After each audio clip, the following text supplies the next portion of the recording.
Hello friends, struggle academy YouTube channel में आपका स्वागत है। और आज की करंट अफेयर क्लास को हम देखते हैं। हाल ही में राष्ट्रपति ने रक्षा अलंकरण समारोह चरण फर्स्ट में भारतीय सेना के कितने जवानों को देश के तीसरे सबसे बड़े वीरता पुरस्कार शौर्य चक्र से सम्मानित किया? तो 13। हाल ही में राष्ट्रपति ने रक्षा अलंकरण समारोह चरण प्रथम में भारतीय सेना के 13 जवानों को देश के तीसरे सबसे बड़े वीरता पुरस्कार शौर्य चक्र से सम्मानित किया। इनमें से 6 जवानों को मरणोपरांत सम्मानित किया गया। स्वतंत्रता प्राप्ति के पश्चात पहले 3 वीरता पुरस्कार नामतः परमवीर चक्र, महावीर चक्र एवं वीर चक्र भारत सरकार द्वारा 26 जनवरी 1950 को प्रारंभ किए गए थे, जिनको 15 अगस्त 1947 से प्रभावी माना गया। वही बात करते हैं, न्यूजीलैंड ने किस तारीख से आगंतुकों के लिए अंतर्राष्ट्रीय सीमाओं को पूरी तरह से खोलने का फैसला किया? 31 जुलाई। न्यूजीलैंड 31 जुलाई 2022 को रात 11:59 से आगंतुकों के लिए अपनी अंतर्राष्ट्रीय सीमाएं खोलेगा। इस खबर की घोषणा न्यूजीलैंड के प्रधानमंत्री जेसिंडा आर्डर्न ने की थी। देश भी उसी दिन स्थानीय बंदरगाहों पर क्रूज जहाज़ों का स्वागत करेगा।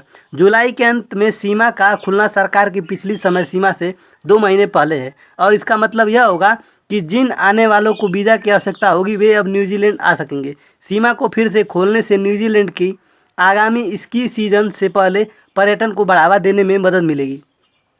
वहीं आगे हम कुछ इंटरनेशनल बाउंड्री के बारे में भी जान जाते हैं।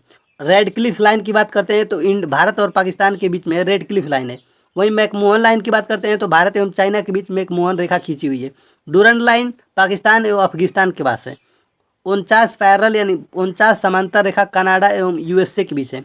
वहीं 24वीं पैरेलल बात करते हैं तो पाकिस्तान और भारत रन ऑफ कच्छ यानी कच्छ के रंज के पास से गुजरती है। 17वां पैरेलल की बात करते हैं तो नॉर्थ वियतनाम और साउथ वियतनाम के बीच से जाती है।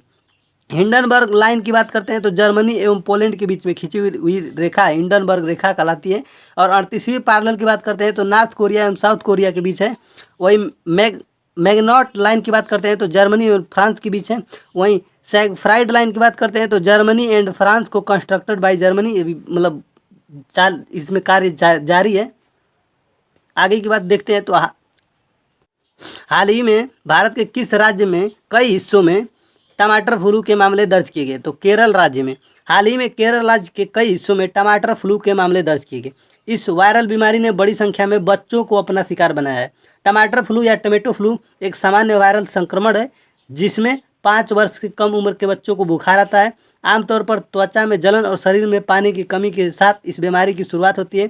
फ्लू से संक्रमित बच्चे के शरीर में टमाटर की तरह चकत्ते बन जाते हैं जो आमतौर पर लाल रंग के होते हैं, इसीलिए इसे टमाटर फ्लू या टमेटो बुखार कहा जाता है।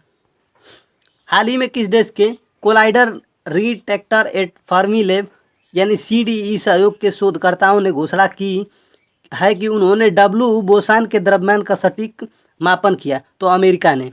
हाल ही में अमेरिका ने कोलाइडर डिटेक्टर एक फर्मी लैब सहयोग के शोधकर्ताओं ने घोषणा की है कि उन्होंने डब्ल्यू बोसान के द्रव्यमान का सटीक मापन किया है। कहा गया है कि यह सटीक रूप से निर्धारित मूल्य कण भौतिकी के मानक मॉडल के अनुमानों से मेल नहीं खाता। डब्ल्यू बोसान की पहली बार वर्ष 1983 में फ्रैंको स्विस सीमा पर स्थित यूरोपीय ऑर्गेनाइजेशन फॉर न्यूक्लियर रिसर्च यानी CERN, एक बार फिर से बता देते हैं, European organisation for nuclear research में देखा गया था। आगे की बात करते हैं तो अंतर्राष्ट्रीय नर्स दिवस, इंटरनेशनल नर्स दिवस किस दिन मनाया जाता है? तो 12 मई को मनाया जाता है। किस देश में हाल ही में कोविड-19 के अपने पहले मामले की पुष्टि की? उत्तर कोरिया ने। उत्तर कोरिया ने हाल ही में कोविड-19 के अपने पहले मामले की पुष्टि की। उत्तर कोरिया ने कोरोना के पहले मामले की पुष्टि के साथ देश भर में गंभीर राष्ट्रीय आपातकाल घोषित कर दिया। बता दें, उत्तर कोरिया के तानाशाह किम जोंग उन ने देश भर में लॉकडाउन लगाने का आदेश दिया है। उत्तर कोरिया में कोविड-19 वैश्विक महामारी फैलने के 2 साल से अधिक समय बाद संक्रमण के पहले केस की पुष्टि की गई है। वहीं अगर नॉर्थ कोरिया की राजधानी की बात करते हैं तो प्योंगयांग इसकी राजधानी है। वहीं राष्ट्रपति रामनाथ कोविंद ने किसको देश का अगला मुख्य चुनाव आयुक्त नियुक्त किया? तो राजीव कुमार।